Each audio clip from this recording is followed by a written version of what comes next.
Hai, apa kabar semuanya? Semoga kabar Anda baik-baik saja. Terima kasih karena sudah memberikan support dan juga kesetiaan Anda untuk membangun channel Codot Film. Yuk kita lanjutkan alur ceritanya, sambil siapin kopi dan cemilan, setting suara volume full. Gasken. Pertarungan spiritual. Bagian dalam aula besar menjadi jauh lebih tenang karena permintaan Cao Ying yang tiba-tiba. Banyak tatapan bergantian antara dia dan Xiao Yan. Dari kelihatannya, ternyata penyihir dari klan Cao ini menjadi gatal karena Xiao Yan telah memecahkan 2 rekor yang dia buat.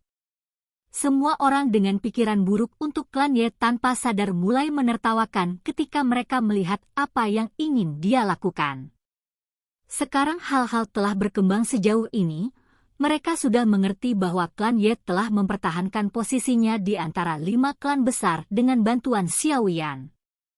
Bahkan jika Cao Ying ikut campur sekarang, Xiao Yan pasti bisa merebut tempat kedua bahkan jika dia tidak bisa mengambil tempat pertama. Oleh karena itu, situasi keseluruhan telah ditentukan. Tentu saja, meski situasi keseluruhan telah ditentukan, bisa melihat Xiao Yan sedikit menderita di tangan Cao Ying juga merupakan bentuk balas dendam yang lain. Oleh karena itu, suara persetujuan muncul di aula besar setelah Cao Ying membuka mulutnya. Penatua Cheng sedikit mengerutkan kening. Ekspresinya juga sedikit tidak berdaya. Dia tahu bahwa penampilan luar Cao Ying mungkin sedang tersenyum, tapi hatinya cukup dingin. Alasan dia tiba-tiba melakukan sesuatu seperti ini mungkin memang sebagian karena tangannya gatal, tetapi bagian yang lebih besar darinya adalah untuk mengurangi aura agung Xiao Yan. Penatua Cheng merenung sejenak sebelum mengalihkan pandangannya ke Xiao Yan. Dia tidak terlalu menentang masalah ini. Bakat Xiao Yan memang sangat hebat, tapi bukan hal yang buruk untuk menghilangkan sebagian dari jiwanya. Mata semua orang di gedung berkumpul pada Xiao Yan, menunggu keputusannya. Xiao Yan menatap Cao Ying, yang telah melengkungkan mulutnya menjadi senyuman tipis. Sesaat kemudian, dia juga sedikit menyeringai saat dia berkata, karena Nona Cao Ying sudah mengatakannya seperti ini, aku, Xiao Yan, akan terlihat seperti seseorang yang tidak peduli jika aku tidak bermain dengannya. Senyum memikat terungkap di wajah Cao Ying yang sangat mempesona saat dia mendengar kata-kata Xiao Yan. Dia menutup mulutnya dan tertawa. Tuan Xiao Yan benar-benar menguasai kata-kata. Tangan Cao Ying dengan lembut mengetuk meja setelah dia menjawab. Tubuhnya melayang seperti kupu-kupu. Setelah itu, dia dengan lembut mendarat di arena. Matanya yang cantik menatap Cao Xiu dan dengan lembut berkata, Kakak Cao Xiu, izinkan aku untuk datang dan bermain.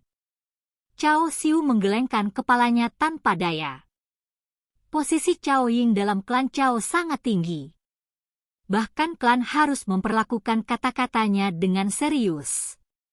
Selain itu, Cao Ying telah ditegaskan kembali sebagai pemimpin kelompok klan Cao selama perjalanan ini. Mereka perlu memperlakukan setiap kata yang dia ucapkan sebagai perintah yang harus dijalankan. Oleh karena itu, meski mengetahui tindakan Cao Ying mengandung sedikit kemauan, dia hanya bisa perlahan mundur dari arena dan kembali ke kursi klan Cao. Penatua Cheng tidak banyak bicara setelah mendengar Xiao Yan setuju.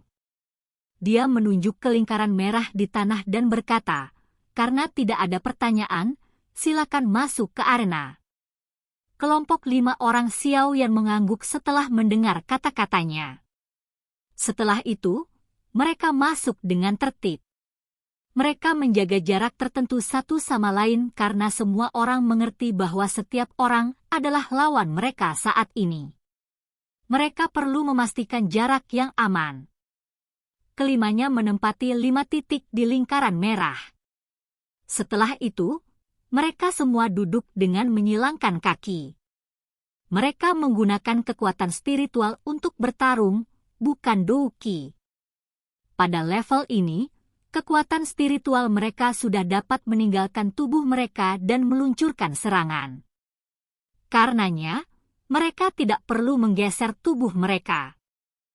Penatua Cheng perlahan melangkah mundur ketika dia melihat bahwa mereka berlima sudah siap. Dia tiba-tiba melambaikan tangannya dan berbicara dengan suara yang dalam, "Ayo mulai tes."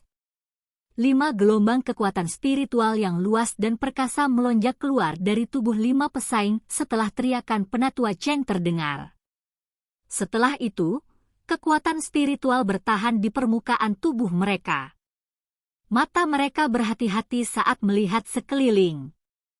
Kekuatan spiritual mereka yang luas, perkasa, dan tak terlihat menutupi seluruh arena. Tekanan spiritual yang samar menyebabkan beberapa orang di dalam aula besar merasa tertekan. Perasaan seperti ini berasal dari dalam jiwa seseorang dan sama sekali tidak berhubungan dengan kekuatan doki seseorang. Pertarungan di dalam arena adalah pertarungan dari domain yang berbeda. Batuk.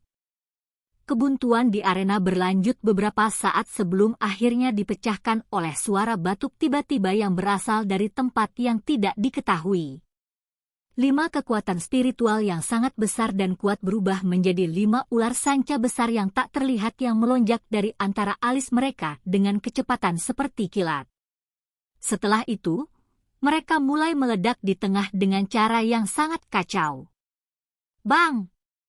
Riak spiritual tak terlihat menyebar dari titik tabrakan, dan angin kencang tiba-tiba terbentuk. Itu bersiul di dalam aula besar. Angin liar menyebabkan gelombang demi gelombang suara gemerisik terbentuk di dalam aula besar. Tabrakan spiritual yang kuat ini menyebabkan 5 sosok di dalam lingkaran merah bergetar. Xiao Yan dan Cao Ying masih baik-baik saja. Bahu mereka sedikit bergetar sebelum kembali normal. Di sisi lain, tubuh Dan Xuan, Bai Ying, dan Qiu Ji dipaksa mundur cukup jauh oleh kekuatan itu. Mata Xiao Yan tertuju pada Cao Ying, yang berada lebih dari 100 kaki di depan. Dia tahu bahwa dia adalah lawan terkuat dalam pertempuran ini. Selama tabrakan jiwa tadi, pihak lain dengan jelas menargetkannya. Beruntung dia sudah siap. Jadi, dia tidak tampak terlalu sedih selama pertukaran pertama ini. Dan Xuan dan 2 lainnya adalah semua orang yang terlibat dalam pertempuran mereka. Kekuatan spiritual Xiao Yan dan Cao Ying jauh dari apa yang bisa mereka bandingkan. Dan Xuan dan 2 lainnya juga merasakan situasi seperti ini. Meskipun mereka sedikit tidak mau mengundurkan diri, itu tetap saja kebenarannya. Tidak ada cara lain untuk menjelaskannya. Kesenjangannya ada di sana. Tidak peduli bagaimana mereka berjuang dan melawan, tidak akan banyak perubahan. Pertarungan spiritual ini benar-benar pertarungan antara Xiao Yan dan Cao Ying. Keduanya adalah karakter utama yang sebenarnya. Bai Ying hadir di pojok. Matanya seram saat dia melihat Xiao Yan. Ada keengganan di matanya. Dia adalah orang yang mempesona dalam klan Bai. Namun, dia akhirnya menjadi karakter pendukung untuk Xiao Yan hari ini. Bagaimana dia bisa dengan rela menerima ini? Dia memang tidak sederhana. Tangan Cao Ying membelah rambut hitam yang jatuh di depan keningnya. Senyum di wajahnya yang mempesona menjadi lebih mempesona. Tangannya membentuk segel sebelum tiba-tiba mengeras. Kekuatan spiritualnya yang luas dan perkasa dengan cepat berkumpul di sekitarnya setelah segel tangannya terbentuk. Dalam sekejap mata, itu berubah menjadi Phoenix spiritual. Burung Phoenix mengepakkan kedua sayapnya dan ruang itu sendiri dengan cepat menjadi terdistorsi. Bahkan ada retakan spasial hitam pekat yang samar menyebar darinya. Meskipun Phoenix spiritual tidak terlihat, tekanan yang menyebar darinya menyebabkan mata cukup banyak orang di aula besar berhenti di ruang kosong di depan Cao Ying. Pergilah! Jari Cao Ying dengan lembut menekan udara kosong. Teriakan Phoenix yang jelas tiba-tiba bergema di aula besar. Phoenix spiritual itu mengepakkan sayapnya saat membawa angin liar dan bergegas menuju Xiao Yan. Dengan kecepatan Phoenix spiritual, itu muncul di udara di atas Xiao Yan dalam sekejap. Saat hendak menyerangnya, Xiao Yan tiba-tiba membuka matanya yang tertutup. Teriakan dingin keluar dari mulutnya. Istirahat! Tangan yang sangat besar dan tak terlihat tiba-tiba terbentuk ketika kata itu terdengar. Setelah itu, dengan keras menghantam kepala Phoenix spiritual. Bang! Angin melintasi satu sama lain dan membawa gelombang badai spiritual yang ganas dan liar. Tanah yang keras itu retak, membentuk banyak garis seukuran lengan. Badai spiritual datang dengan cepat dan menghilang dengan cepat. Tubuh Xiao Yan, yang duduk di tanah dengan paksa didorong ke belakang oleh kekuatan yang menakutkan itu untuk jarak 3 langkah. Di sisi lain, Cao Ying meminjam keuntungan dari penyerang dan hanya mundur sejauh 2 langkah. Meskipun ini masalahnya, itu masih menyebabkan cukup banyak orang yang hadir sangat terkejut. Mereka tidak berharap Xiao Yan memiliki kualifikasi untuk bertabrakan dengan penyihir ini tanpa dirugikan. Badai tidak hanya menyebabkan Xiao Yan dan Cao Ying mundur. Dan Xuan dan 2 pesaing lainnya didorong mundur beberapa meter sekali lagi. Segera, mereka tertawa getir. Dan Xuan dan QG berdiri, menangkupkan tangan mereka ke Elder Cheng sebelum meninggalkan area lingkaran merah. Dalam menghadapi situasi seperti itu, mereka hanya akan memainkan peran pendukung jika mereka terus bertahan.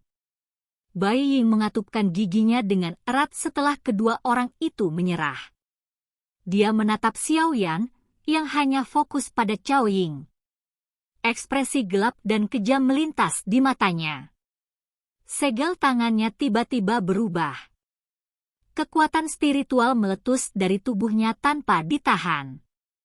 Setelah itu berubah menjadi pithon besar yang tidak terlihat.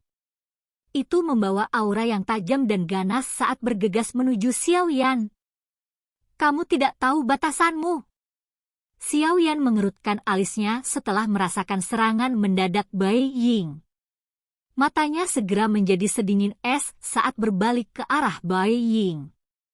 Dia melambaikan lengan bajunya dan pilar spiritual yang sangat besar dan kuat terlempar keluar dan bertabrakan dengan ular piton.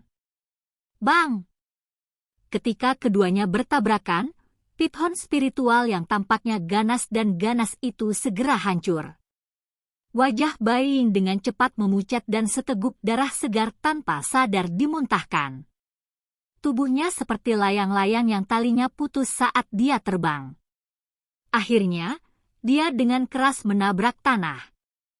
Banyak seruan terdengar di dalam aula besar setelah semua orang melihat Xiao Yan secara acak mengalahkan Bai Sheng sampai dia ditinggalkan dalam keadaan yang menyedihkan. Orang-orang dari klan Bai saling berhadapan. Suasana hati mereka segera menjadi putus asa. Mereka tidak lagi merasakan kebanggaan yang telah mereka tunjukkan sebelumnya. Orang paling luar biasa dari klan mereka hanya dapat menempati peran pendukung terendah. Xiao Yan bahkan tidak mengedipkan matanya setelah mengalahkan Bai Ying secara acak. Matanya kembali fokus pada Cao Ying yang menunjukkan senyuman mempesona. Senyumannya mengandung perasaan berbahaya yang mirip dengan menjadi sasaran ular berbisa. Kamu memang sangat kuat dan tidak melakukan yang terbaik selama ujian tadi. Cao Ying perlahan merentangkan lengannya yang panjang. Tubuhnya yang lembut seperti ular menyebabkan cukup banyak pria merasakan dorongan untuk memikirkan pikiran lain. Ekspresi Xiao yang tidak berubah di hadapan tawa Cao Ying. Dia tahu bahwa wanita di depannya ini mungkin cantik, tapi dia adalah ular cantik yang akan memakan orang hidup-hidup. Jika dia memiliki kesalahan penilaian saat dia bertarung dengannya, itu akan menyalakan sumbu kekalahan seseorang. Saat ini hanya ada kami berdua. Mari kita tidak menunda-nunda lagi. Selama Anda dapat menerima 3 dari cetakan tangan spiritual saya akan mundur dari pertandingan. Tentu saja, meskipun Anda mundur sekarang, Anda masih dapat mempertahankan posisi kedua Anda. klan Ye masih bisa diselamatkan. Oleh karena itu, apakah Anda akan menerima serangan saya atau Anda akan pergi? Cao Ying tersenyum manis. Tangannya terentang di depannya. Dia tampil sempurna, seperti sebuah mahakarya. Kecantikannya membuat banyak hati berdebar-debar. Silakan pergi ke. Oke guys, jangan lupa like, comment, share, and subscribe di channel Codot Film. See you next video, peace out and bye-bye.